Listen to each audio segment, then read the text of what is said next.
जो लोग अल्लाह से और उसके पैगंबरों से कुफ्र करते हैं और अल्लाह और उसके पैगंबरों में फर्क करना चाहते हैं और कहते हैं कि हम बास को मानते हैं और बास को नहीं मानते और ईमान और कुफ्र के बीच में एक राह निकालनी चाहते हैं, वो यकीनन काफिर हैं और काफिरों के लिए हमने जिल्लत का अजाब तैयार कर रखा है।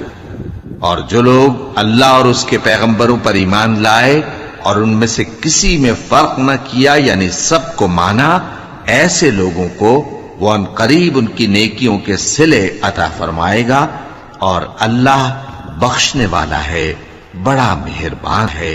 ए पैगंबर, अहले किताब तुमसे दरखास्त करते हैं कि तुम उन पर एक लिखी हुई किताब आसमान से उतार लाओ।